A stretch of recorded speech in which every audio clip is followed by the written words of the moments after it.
Today is the sixth lecture of the preliminary course. Today's lecture will be mostly on the follow-up or on the theory of parabola, which we saw the other day. So there we found the the equation of a parabola is y square is equal to 4ax, provided the vertex is at origin, the focus is at a comma 0.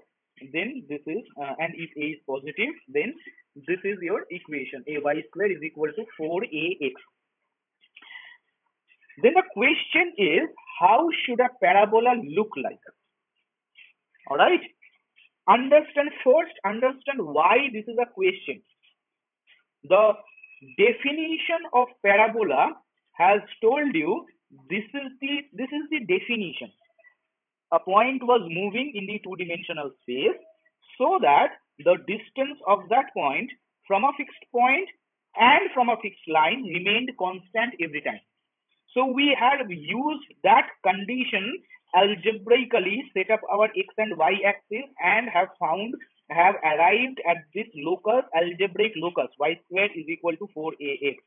This process, what we have done so far, is a complete algebraic process. No geometry was involved here. Okay, the geometry I used in the last class was to explain things, and you can see there is no geometry involved over here.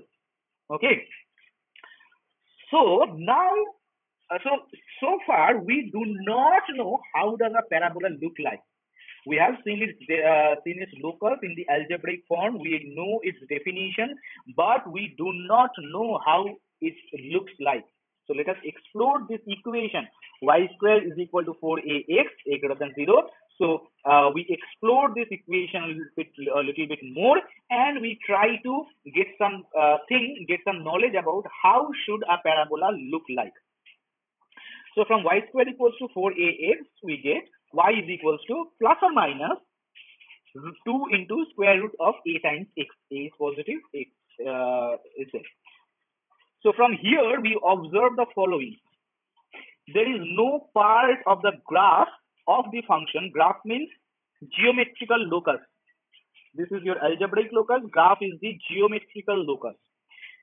There is no part of the locus of the function, or locus of this point, graph of the function, in the left half of the plane. Where?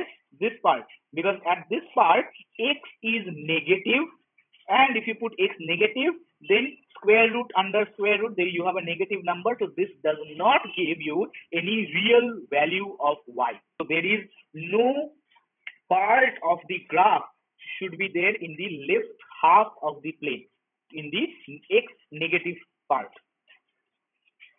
For every x, there are two values of y, equal in magnitude, opposite in sign. Plus or minus, same thing. For each x, you get two values of y, equal in magnitude, opposite in sign. Hence, the graph is symmetrical about the x-axis. This is at this point. Let's say this is your point A. You get a corresponding point y at the positive side. You get a y corresponding y at the negative side. So these two lengths from here to here and from here to here, these two lengths are same. This length and this length, they are same. So these things are symmetric about x-axis. Symmetric about x-axis. Whatever will be whatever will be above x-axis, the same thing will be below x-axis as well. The equation is not linear. Y square equal to 4ax is not linear. Hence, it is not a straight line. We in the chapter of straight lines, we have seen that if the equation is a linear, ax plus by plus c equal to 0, that represents all the straight lines, and all the straight lines are represented by that kind of equation. Ax plus by plus c equals to 0. So that means this is not a straight line. What do I mean? Why did I write this thing? Because it could be a straight line going like this, a straight line going like this over here, and something like this, just like a light beam. Okay, a light beam, if you project from this side, if you project a light beam over here, so it will fall here and reflect back to this way. All right, so in that graph of that light beam, the incident ray and the reflected ray, the graph of those two things raised together will also be A symmetric function, there will have no portion of that graph to be left side of the y-axis. So all these first 2 points will be made for that.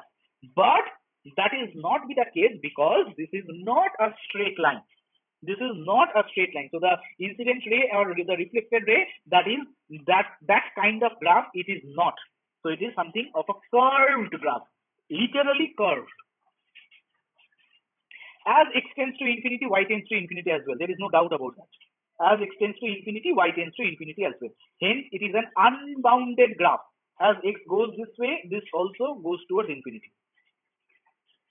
As x increases, the difference between the corresponding y values also increases. What do I mean? As x increases, what is the difference between the y values? 2ax, this is 2ax and this is minus 2a. Sorry, this is 2 root ax and this is minus 2 root ax. So the difference is 4 times root ax. So 4 times root ax is the difference between the corresponding y values. Then this definitely increases as x increases. So therefore, this is a monotonically diverging graph. So this gap is constantly increasing. Okay, so this is a monotonically divergent graph. So taking all these points into consideration, we come up with this. So the shape of the graph could be something like this. So the parabola should look like this.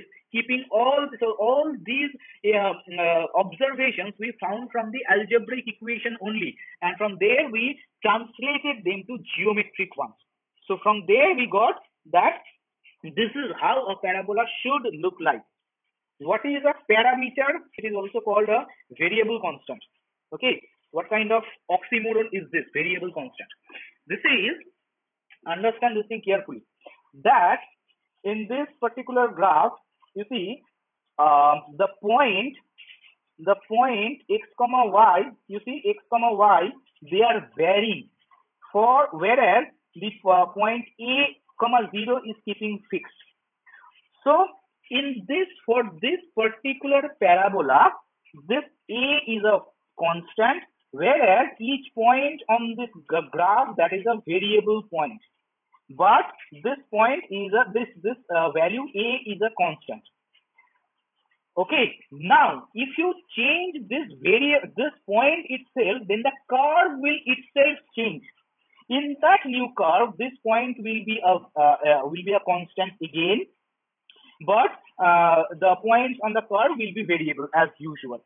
So this point over here, this point is constant for a particular parabola. But if you change if you are also allowed to change it, in that case you will change the entire parabola itself. Okay, so but whatever value you assign to this point a is a whatever value you assign to this a, the resulting curve will always be a parabola. You understand this thing? So there is a concept of variable constant or parameter. This a is called a parameter. A is constant for a particular position, particular curve. But if a changes, the curve changes completely. Okay, next we have different ways to look at parabola. So this is y square equal to 4ax if a is positive. If this is y square equal to 4ax, I have always taken a is positive. So y square equals to minus 4ax, this will be facing this side towards the left, in the left side of y axis. So for x negative, you will have this this part of this parabola. X square equal to 4ay, that is this way. Okay, above. And x square equal to minus 4ay downwards. These are different kinds of parabola. Now, general equation of parabola with axis parallel to y-axis. Here also, I want you to not go through the entire thing altogether. Let me go with me. All right. So, general equation of parabola with axis parallel to y-axis. So, the equation of parabola we have seen so far, y square equal to 4ax, that is a very canonical form in the sense that the vertex is at origin and focus is at a comma 0, the axis is at x-axis. All these simplified considerations we have considered. Now, as we told earlier that x-axis and y-axis, they are reference frames fixed by our convenience. Now, imagine what happens. Imagine what happens if I choose a set of mutually perpendicular straight lines as my x and y axis, and you choose another set of mutually perpendicular set of straight lines as your x and y axis. Both of us are standing on the same two-dimensional plane, and we want to describe the same graph over there. Okay, so suppose I take this line and this line as my x and y axis, whereas you take this line and this line as your x and y axis. Both of us are supposed to describe this parabola, let's say. Okay, so then what happens? How should we come to an agreement? This is a parabola I have. The axis of this is the axis, is parallel to y-axis. This is my y-axis, usually y-axis, and this is my axis of the parabola. So the given parabola has its vertex at the point alpha comma beta. So this point over here is alpha beta. This point, this is the vertex of the parabola. The vertex is at the point alpha comma beta. So I have something over here. The parabola is over here. Then this is parallel, axis parallel to y-axis, and this is at alpha comma beta. Then what you can do, you can shift your axis to coincide with this set of axis over here. So that is what I am doing over here. If we shift the origin to the vertex alpha beta, this is my origin. I will shift this vertex and this origin to this vertex alpha beta, keeping everything parallel, keeping y-axis parallel as it is, keeping x-axis parallel as it is. So this one will go over there. So therefore, then this parabola will have vertex at O, vertex at origin, and the y-axis will be its axis. So in that, so if we shift the origin to the vertex alpha beta, then the new coordinates, if consider the new coordinates as capital X, capital Y.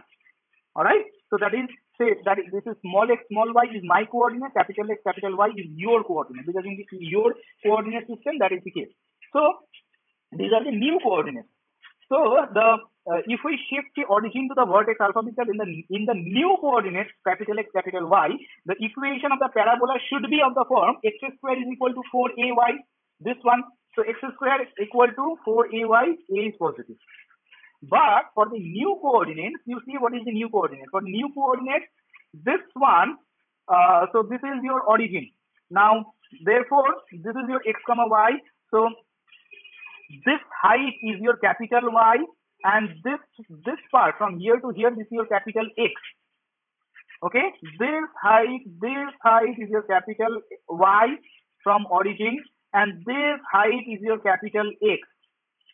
Now earlier this entire length was small x, this entire length was small y. So what are the extra lengths added? This extra length is your b. This extra length will be your alpha. This must be alpha definitely, and this length will be your beta. So what you have got is finally is capital X. This is your alpha. This much is your alpha. Okay, just like this.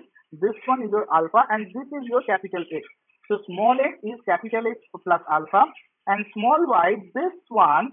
So from here to here, this is your capital Y, and from here to here, this is your beta. So small y equal to capital Y plus beta. Okay, there is a type of printing mistake over here. Alpha will be here, beta will be here. So small x is equal to capital X plus alpha, small y equal to capital Y plus beta. Hence, if we replace x square equal to 4ay was our first equation to start with. So from x we replace small x minus alpha. So small x minus alpha whole square equal to 4a into y minus beta. Simplify. X square minus 2 alpha x plus alpha square equal to 4ay blah blah blah. So you get y equal to this entire thing. So this entire thing, if you write this 1 by 4a is equal to a, Just write by new constant. This one is your B and this one is your C. So this is your equation of a general parabola with axis parallel to y-axis. So y equal to ax square plus bx plus c. This is the equation of a parabola with axis parallel to y-axis. Similarly, can you guess what will be the general equation of a parabola with axis parallel to x-axis? If you rotate this entire thing 90 degrees this side, x equal to ay square plus by plus c. That will be the equation of parabola with axis parallel to x-axis. So whatever axis the axis of the parabola is parallel to, that comes over here. That comes over here. So parallel to y-axis, that is y equal to this one. Parallel to x-axis, then it will be x equal to that one.